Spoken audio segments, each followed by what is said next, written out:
Dead, TRP, TNPSC படித்துக் கொண்டிருக்கிற அனைத்து மாணவ செல்வங்களுக்கும் எனது மனமார்ந்த வாழ்த்துக்களை தெரிவித்துக் கொள்கிறேன்.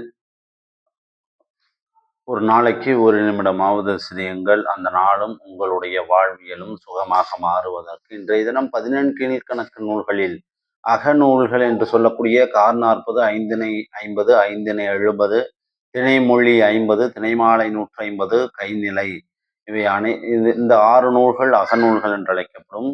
நீதி நூல்களாக நாலடியார், இன்னா 40, இனியவை 40, திருக்குறள், திரிகடுகம், ஆசாரக்கோவை, பழமொழி, சிறுபஞ்சமூலம், முதுமொழி, காஞ்சி, ஏலாதி, நான்மணிக்கடிகை நீதி நூல்களாக 11 நூல்களும், புறநூல் என்று வரக்கூடிய களவழி 40 மட்டும் புறநூலாக, இப்படி 17 கீழ்கணக்கு நூல்கள் என்று சொல்லக்கூடிய இந்த 18 நூல்களை பற்றி இன்றைய தினம் நாம் பார்க்கிறோம். அதாவது அதற்கு ஒரு செய்யுள் இடம்பெறுகிறது. நாலடி, நான்மணி, நானாற்பது, ஐந்திணை, முப்பால், கடுகம், கோவை, பழமொழி, மாமூலம், இந்நிலைய காஞ்சியோடு ஏலாதி என்பவை கைநிலையவாங் கீழ்கணக்கு என்று ஒரு செய்யுள் இடம்பெறுகிறது. இதில் பார்த்தீங்கன்னா முதலாவது நூலாக நாலடியார் 4 அடிகளை உடைய வெண்பாக்களை கொண்டது. இந்த நாலடியார் நூலை ஆங்கிலத்தில் மொழிபெயர்த்தவர் ஜியு போப் அவர்கள். 3 பிரிவுகளை உடையது நாலடியார். அறத்துப்பால் 13 அதிகாரங்களையும், பொருட்பால் 24 அதிகாரங்களையும், காமத்துப்பால் 10 அதிகாரங்களையும் உடையது. காமத்துப்பால்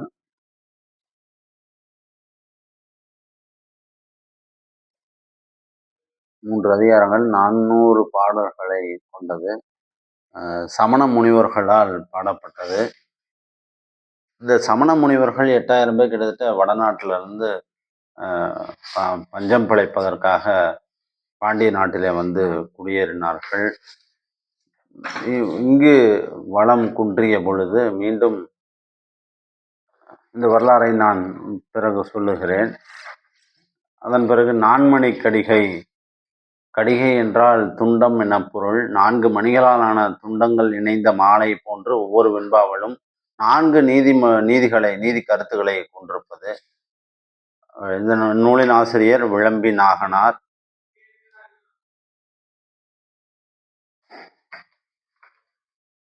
அதன் பிறகு இனியவை 40, இந்நூலில் 40 பாடல்கள் உடையது. மதுரை தமிழாசிரியர் மகனார் பூதஞ்சேந்தனார். இவருடைய காலம் கிபி 5ஆம் நூற்றாண்டு. இன்னா 40, இன்னா என்றால் துன்பம், துன்பம் தருபவை எவை என கூறும் பாடல்கள் உடையதால் இப்பெயர் பெற்றது. இந்நூலின் ஆசிரியர் கபிலர். கிபி 4ஆம் நூற்றாண்டில் இந்த நூலை இயற்றியுள்ளார். இவர் சங்ககால கபிலரா, அதன் பிறகு வந்த கபிலரா என்று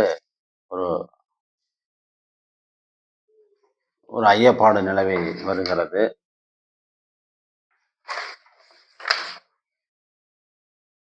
களவழி 40, இந்நூலின் ஆசிரியர் பொய்கையார். களவழியின் 2 வகைகள், ஏற்களம் பாடுதல், போர்க்களம் பாடுதல். களவழி 40 போர்க்களம் பாடுதல் பற்றி வரக்கூடியது. சோழன் செங்கனானுக்கும் சேரமான் இரும்பொறைக்கும் கழுமலம் என்னும் இடத்தில் நடந்த போரில் சோழன் வெற்றி பெற்று சேரனை சிறையிலிட பொய்கையார் சேரனை விடுதலை செய்ய இந்நூலை பாடினார். களவழி 40 மிகுதியாக கூறப்படும் போர் யானை போர். இந்நூலின் வழி பிற்காலத்தில் எழுந்த சிற்றிலக்கியம் எதுனா பரணி அப்படின்னு சொல்லுவாங்க. அப்புறம் கார் 40, கார் 40 பார்த்தீங்கன்னா பருவ காலம், அதாவது கார்காலம்னு சொல்கிறோம் இல்லையா, அதை வர்ணித்து பாடுவது. ஆசிரியர் மதுரை கண்ணன் கூத்தனார். 40 வெண்பாக்கள். ஐங்குறுநூற்றின் இளவேனிற் பத்திற்கு ஏற்ப ஒப்பிடத்தக்கது. இவர் கிபி 4ஆம் நூற்றாண்டு. ஐந்திணை 50, முல்லை, குறிஞ்சி, மருதம் நெய்தல், பாலை 5 திணைகளுக்கும் 10 பாடல்கள் வீதம் 50 வெண்பாக்களை உடையது. அப்புறம் மாறன் பொறையனார். கிபி 4ஆம் நூற்றாண்டு. ஐந்திணை 70, ஒவ்வொரு திணைக்கும் 14 பாடல்கள் வீதம் 70 வெண்பாக்களை உடையது. ஐந்தனை 70 ஆசிரியர் மூவாதியார். அப்புறம் திணைமொழி 150 இந்நூலின் ஆசிரியர் கனி மேதாவியார். இந்நூலில் உள்ள மொத்த வெண்பாக்கள் திணைக்கு 30 பாடல்கள் வீதம் 150 பாக்கள் உடையது. இந்நூலின் காலம் கிபி 5ஆம் நூற்றாண்டு. என்னடா அவர் உட்காந்துருக்காரு, பக்கத்துல ஒரு சேர் நாற்காலி போட்டிருக்காருன்னு பாத்துறீங்களா? இந்த நாற்காலிக்கு தான் தமிழகத்துல பல்வேறு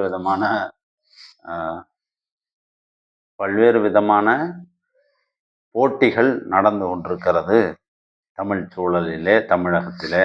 சரி, அது அப்படியே இருக்கட்டுங்க. நாம் இங்கே பார்ப்போம். ஒரு சப்ஸ்கிரைப் பண்ணிக்கங்க. அதன் பிறகு அடுத்த நூலாக பார்த்தீர்கள் என்றால்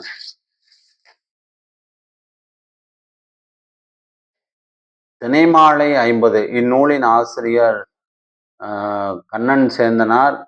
திணைமொழி 50 பெயர் காரணம் வந்து பார்த்தீங்கன்னா, திணைக்கு 10 பாக்களாக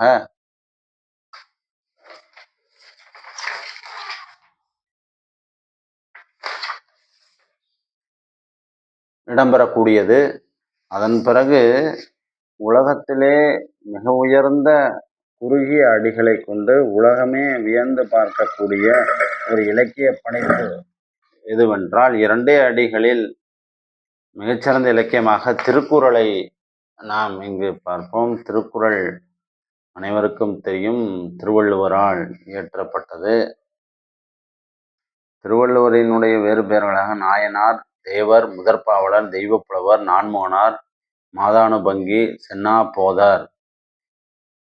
அப்புறம் சிறந்த உரை பார்த்தீங்கன்னா பரிமேழு அழகர் அவர்களால் எழுதப்பட்ட உரை நூல்.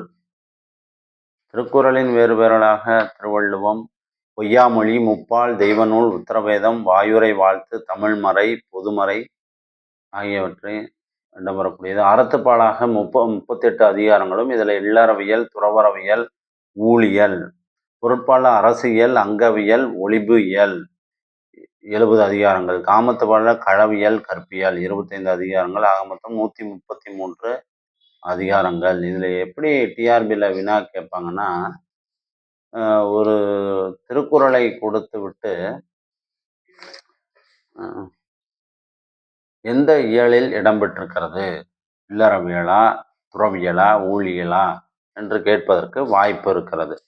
வர 22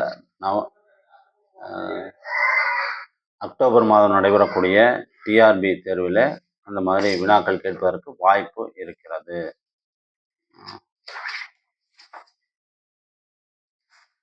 திருக்குறளில் நிறைய மொழியில வந்து ஆங்கிலத்தில் பார்த்தீங்கன்னா ஜியோ போப் அவர்கள் மொழிபெயர்த்திருக்கிறார் 1886ஆம் ஆண்டு. லத்தீன் மொழியிலே 1730ஆம் ஆண்டு வீரமாமுனிவர் அவர்கள் இயற்றியிருக்கிறார்.